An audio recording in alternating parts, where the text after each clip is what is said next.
ನಮಸ್ಕಾರ ಸ್ನೇಹಿತರೆ, ನಾನು ಸತೀಶ್. ನಮ್ಮ ಇವತ್ತಿನ ಆಲ್ಗೋದ ರಿಸಲ್ಟ್ಸ್ ಇದು. 66 ರುಪೀಸ್ ಅಷ್ಟೇ ಪ್ರಾಫಿಟು. ಆ್ಯಕ್ಚುಲಿ ಹೇಳ್ಬೇಕಂದ್ರೆ ಒಂದು 500ರಿಂದ 600, 700, 800 ಈ ರೀತಿ ಪ್ರಾಫಿಟಲ್ಲಿತ್ತು. ಬಟ್ HDFC ಬ್ಯಾಂಕ್ ಸ್ವಲ್ಪ ಸ್ಟ್ರಾಂಗ್ ಇದ್ದಿದ್ದರಿಂದ ನಮಗೆ ಒಂದು ತೀಟಾ ಬೆನಿಫಿಟ್ ಸಿಕ್ಕಿಲ್ಲ ಅಂತಲೇ ಹೇಳ್ಬೋದು. ಓವರಾಲ್ ಒಂದು ನಿಫ್ಟಿ ಬಂದು ಸ್ವಲ್ಪ ವೀಕ್ ಇತ್ತು ಅಂತಲೇ ಹೇಳ್ಬೋದು, ಬಿಕಾಸ್ ಆಫ್ ರಿಲಯನ್ಸು. ನೆನ್ನೆ ನಾವು ನಿಫ್ಟಿ ಸ್ಟ್ರಾಂಗ್ ಇದೆ ಅಂತ ನೋಡಿದ್ರೆ, ಇವತ್ತು ನಿಫ್ಟಿ ವೀಕ್ ಇತ್ತು ಅಂತಲೇ ಹೇಳ್ಬೋದು ಕಂಪೇರ್ ಟು ಬ್ಯಾಂಕ್ ನಿಫ್ಟಿ. ನೀವು ಫಸ್ಟು 5-10 ಮಿನಿಟ್ಸ್ ಒಂದು ಕ್ಯಾಂಡಲ್ಸ್ಗಳು ನೋಡ್ಬಿಟ್ರೆ ಬ್ಯಾಂಕ್ ನಿಫ್ಟಿ ನಿಮಗೆ ಕ್ಲಿಯರಾಗಿ ಒಂದು ಕ್ಲಾರಿಟಿ ಗೊತ್ತಾಗುತ್ತೆ ಎಷ್ಟು ಸ್ಟ್ರಾಂಗ್ ಇತ್ತು ಅಂತ. ಬಟ್ ಆ ಒಂದು ಸ್ಟ್ರಾಂಗ್ನೆಸ್ಸು ನಮ್ಮ ಒಂದು ತೀಟಾ ಡಿಕೆಯಲ್ಲಿ ಬೆನಿಫಿಟ್ ಸಿಕ್ಕಿಲ್ಲ ಅಂತಲೇ ಹೇಳ್ಬೋದು. ಓವರಾಲ್ ಒಂದು ಫ್ಲಾಟ್ ಡೇ ಅಂತಲೇ ಹೇಳ್ಬೋದು. ಮಾರ್ಜಿನ್ ಸಹ ತೋರಿಸ್ಬಿಡ್ತೀನಿ. ಸುಮಾರು ಜನಕ್ಕೆ ಮಾರ್ಜಿನ್ ಬಗ್ಗೆನೇ ಕನ್ಸರ್ನ್ ಇದೆ, ಬಿಕಾಸ್ ಕಾಲ್ ಮಾಡಿದ್ರೆ ಸರ್ ಎಷ್ಟು ಹಣ ಬೇಕು ಹಾಗೆ ಹಿಂಗೆ ಅಂತ ಕೇಳ್ತಾರೆ. ಅದಕ್ಕೋಸ್ಕರ ಪ್ರತಿ ವೀಡಿಯೋದಲ್ಲಿ ಹೇಳ್ತೀನಿ ಏನಂತ ಹೇಳಿದ್ರೆ, ಎಕ್ಸ್ಪೈರಿ ನೆಕ್ಸ್ಟ್ ವೀಕಿಗೆ ಇವಾಗ ಸ್ಟಾರ್ಟ್ ಆಗ್ತಾರೆ, ಗುರುವಾರದಿಂದ ಏನು ಸ್ಟಾರ್ಟ್ ಆಗುತ್ತೆ ಅಲ್ಲಿಂದ ನೀವು ಕಂಪ್ಯಾರಿಸನ್ ಬಂತು ಅಂತ ಹೇಳಿದ್ರೆ 60,000, 55,000, 40,000 ಈ ರೀತಿ ಸುಮಾರು ಒಂದು ಚೇಂಜಸ್ ಆಗ್ತಾ ಹೋಗುತ್ತೆ, ಡಿಪೆಂಡಿಂಗ್ ಆನ್ ಪ್ರೀಮಿಯಮ್ ಮತ್ತು ಯಾವ ಸ್ಟ್ರೈಕ್ ಪ್ರೈಸ್ ಸೆಲೆಕ್ಷನ್ ಮಾಡ್ತೀನಿ ಅಂತ. ಅದಕ್ಕೋಸ್ಕರ ಇದನ್ನು ಶೇರ್ ಮಾಡ್ತಾಯಿದ್ದೀನಿ.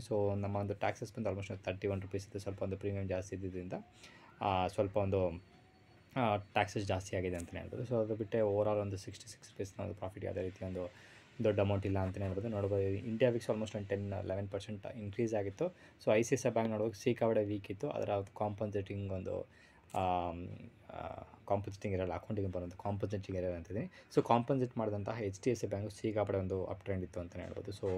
ಬೆಳಗಿಂದನೇ ಕಂಟಿನ್ಯೂಸ್ ಒಂದು ಅಪ್ ಟ್ರೆಂಡ್ ಇತ್ತು ಅಂತಲೇ ಹೇಳ್ಬೋದು. ನಾನು ಲ್ಯಾಪ್ಟಾಪಲ್ಲಿ ಸಹ ಒಂದು 5 ಮಿನಿಟ್ಸ್ ಕ್ಯಾಂಡಲ್ಗಳು ನೋಡಿರಿ, ಪರ್ಫೆಕ್ಟ್ ಒಂದು ಸ್ಟ್ರಾಂಗ್ ಇತ್ತು ಅಂತಲೇ ಹೇಳ್ಬೋದು. ಆಲ್ಮೋಸ್ಟ್ ಒಂದು 11:15, 12 ಗಂಟೆ ಆದಮೇಲೆ ಸ್ವಲ್ಪ ವೀಕ್ನೆಸ್ ತೋರಿಸು, ಬಟ್ ನಾಟ್ ಸೂಪರ್ ವೀಕ್ ಅಂತ ಹೇಳ್ಬೋದು. ಬಟ್ ಓವರಾಲ್ ನೋಡಿದ್ರೆ ಆಲ್ಮೋಸ್ಟ್ ಒಂದು 1.5%, 1.2% ಒಂದು ಪರ್ಸೆಂಟೇಜಲ್ಲಿ ಒಂದು ನಿಂತಿದೆ ಅಂತಲೇ ಹೇಳ್ಬೋದು. ಮಾರ್ಕೆಟ್ ಒಂದು ಸಿಕ್ಕಾಪಟ್ಟೆ ವೊಲಟೈಲಿಟಿ ಆಗಿದೆ ಸ್ನೇಹಿತರೆ ಇತ್ತೀಚೆಗೆ, ಬಿಕಾಸ್ ದೊಡ್ಡೊಂದು ಗ್ಯಾಪ್ ಅಪ್ ಬಂದಮೇಲೆ ಒಂದು ಕೈಂಡ್ ಆಫ್ ಒಂದು ಸಸ್ಟೈನ್ ಆಗಿ ಸ್ವಲ್ಪ ಏನಾದರೂ ಡೌನ್ ಸೈಡು ಅಥವಾ ಒಂದು ಅಪ್ ಸೈಡ್ ಇದರ ಸೈಡನ್ನು ಕೊಟ್ಟಿತ್ತು ಅಂದರೆ ಸ್ವಲ್ಪ ಒಂದು ಬೆನಿಫಿಟ್ ಬರ್ತಿತ್ತು. ಬಿಕಾಸ್ ಫ್ರೈಡೇ ಆಗಿರೋದ್ರಿಂದ ಯಾವುದೇ ರೀತಿ ಒಂದು ಟೈಮ್ ಡಿಗೆ ಸಿಕ್ಕಿಲ್ಲ ಅಂತಲೇ ಹೇಳ್ಬೋದು. ಇದು ನಮ್ಮ ಇವತ್ತಿನ ಒಂದು ವೀಡಿಯೋ. ನಮ್ಮ ಒಂದು ಡೀಟೇಲ್ಸ್ನ ಟ್ರ್ಯಾಕಲ್ಲಿ ಅಪ್ಡೇಟ್ ಮಾಡಿದ್ದೀನಿ. ಆಲ್ಗೋದಲ್ಲಿರೋರು ಇಂಟ್ರೆಸ್ಟ್ ಇರೋರು ಇಲ್ಲಿ ಕೊಟ್ಟಿರುವಂಥ ವಾಟ್ಸಪ್ ನಂಬರ್ಗೆ ಮೆಸೇಜ್ ಮಾಡಿ ಕಂಪ್ಲೀಟ್ ಇನ್ಫಾರ್ಮೇಷನ್ ಸಿಗುತ್ತೆ ಅಂತಲೇ ಹೇಳ್ಬೋದು. ನೋಡ್ಬೋದು, ಓಕೆ, ಇಲ್ಲಿ ಕೊಟ್ಟಿರೋಂಥ ವಾಟ್ಸಪ್ ನಂಬರ್ಗೆ ಮೆಸೇಜ್ ಮಾಡಿ ಕಂಪ್ಲೀಟ್ ಇನ್ಫಾರ್ಮೇಷನ್ ಸಿಗುತ್ತೆ.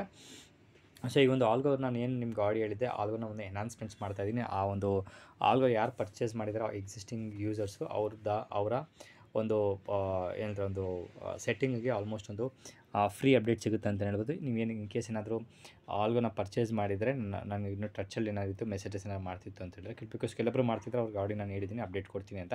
ಇನ್ ಕೇಸ್ ನೀವು ಆಲ್ರೆಡಿ ಯೂಸ್ ಮಾಡ್ತಿದ್ರೆ ಅಪ್ಡೇಟ್ಸ್ ಏನಾದರೂ ನಿಮಗೆ ಬೇಕಿತ್ತು ಅಂತ ಹೇಳಿದ್ರೆ ನನಗೆ ವಾಟ್ಸಪ್ ಮಾಡಿ. ನೆನ್ಪಿಟ್ಕೊಂಡಿರ್ತೀನಿ, ನಾವು ನಿಮಗೆ ಕಂಪ್ಲೀಟ್ ಕಾಂಟ್ಯಾಕ್ಟ್ ಮಾಡಿ. ಫ್ರೀ ಆಫ್ ಕಾಸ್ಟ್ ಯಾವುದೇ ರೀತಿ ಅಪ್ಡೇಟ್ ಇಲ್ಲ. ಒನ್ ಟೈಮ್ ನೀವು ಇನ್ವೆಸ್ಟ್ಮೆಂಟ್ಸ್ ಇವನು ಆಲ್ಗೋದಲ್ಲಿ ಮಾಡಿ ಕಂಪ್ಲೀಟ್ ಒಂದು ಪ್ರಾಕ್ಟೀಸ್ ಸಿಗುತ್ತೆ ಅಂತಲೇ ಹೇಳ್ಬೋದು. ಓಕೆ, ಇದು ನಮ್ಮ ಇವತ್ತಿನ ವೀಡಿಯೋ.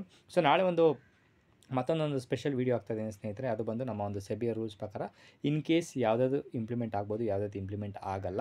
ಆದರೆ ನಮಗಿರುವಂಥ ಕೆಲವೊಂದು ಆಪರ್ಚುನಿಟೀಸ್ ಮತ್ತು ಪಾಸಿಬಿಲಿಟೀಸ್ ಏನೇನು ಮಾಡ್ಬೋದು ಅಂತ ನನ್ನ ಒಂದು ಅನಾಲಿಸಿಸ್ ಮತ್ತು ರಿಸರ್ಚ್ ಬೇಸಿಸ್ ಮೇಲೆ ಒಂದು ವೀಡಿಯೋ ಮಾಡ್ತಾಯಿದ್ದೀನಿ. ಅದಾದಮೇಲೆ ರೆಕಾರ್ಡಿಂಗ್ ಮಾಡಿ ಸ್ವಲ್ಪ ಎಡಿಟಿಂಗ್ ಅದೇ ಇತ್ತು ನಾಳೆ ವೀಡಿಯೋದಲ್ಲಿ ರಿಲೀಸ್ ಆಗುತ್ತೆ. ಅಷ್ಟು ನಾಳೆ ಆಗಿಲ್ಲ ಅಂದರೆ ಖಂಡಿತವಾಗಿ ನಾಡಿದ್ದು ರಿಲೀಸ್ ಆಗೇ ಆಗುತ್ತೆ. ಆ ಒಂದು ವೀಡಿಯೋನ ನೋಡಿ ನೀವು ಸ್ಟಾಕ್ ಮಾರ್ಕೆಟಲ್ಲಿರೋದ್ರಿಂದ ಎಷ್ಟೇ ರೂಲ್ಸ್ ಬಂದು ಏನೇ ರೂಲ್ಸ್ ಬಂದು ತಲೆ ಕೆಡ್ಸ್ಕೊಳಕ್ಕೆ ಹೋಗಬೇಡಿ. ಆ ಒಂದು ರೂಲ್ಸ್ನ ನಮ್ಮ ಒಂದು ಅಡ್ವಾಂಟೇಜ್ಗೆ ಯಾವ ರೀತಿ ತೊಗೊಬೇಕು ಅನ್ನೋದನ್ನ ನಾವು ಪಾಸಿಬಿಲಿಟೀಸ್ನ ಥಿಂಕ್ ಮಾಡೋದು ಬಿಟ್ಟರೆ, ನಾವು ಸೆಬಿಗೆ ಹೋಗಿ ರಿಸರ್ವ್ ಬ್ಯಾಂಕ್ ಹೋಗಿ ಆ ಬ್ಯಾಂಕ್ಗೆ ಹೋಗಿ ಈ ಬ್ಯಾಂಕ್ಗೆ ಹೋಗಿ ನಿಮ್ಮ ಪಾಲಿಸಿ ಚೇಂಜ್ ಮಾಡಿ ಅಂತ ನಮಗೆ ಹೇಳೋಕ್ಕೆ ಕಂಟ್ರೋಲ್ ಇಲ್ಲ, ನಾವು ಪವರ್ ಇಲ್ಲ, ನಮ್ಮ ಹತ್ರ ಮನಿ ಪವರ್ ಇಲ್ಲ. ಅದಕ್ಕೋಸ್ಕರ ನಮ್ಮ ಒಂದು ಪವರ್ ಏನಿರಬೇಕು ಅದು ಬಂದು ನಾಲೆಜ್ ಇರಬೇಕು. ಆ ಒಂದು ನಾಲೆಜ್ನ ಇಟ್ಕೊಂಡ್ರೆ ನೀವು ಯಾವುದೋ ಒಂದು ಪ್ರಾಡಕ್ಟಲ್ಲಿ ಸಹ ಎಷ್ಟೇ ರೂಲ್ಸ್ ಬಂದರೂ ಏನೇ ಬಂದರೂ ಆರಾಮಾಗಿ ಮಾಡ್ಕೊಂಡು ಹೋಗ್ಬೋದು ಅಂತ ಒಂದು ಲೆವೆಲ್ಗೆ ಬರ್ತೀರಾ ಅಂತ ಹೇಳ್ತಾ, ಮತ್ತೊಂದು ವೀಡಿಯೋದಲ್ಲಿ ಮೀಟ್ ಮಾಡ್ತೀನಿ. ಅಲ್ಲಿವರೆಗೂ ನಾನು ಸತೀಶ್, ನಮಸ್ಕಾರ.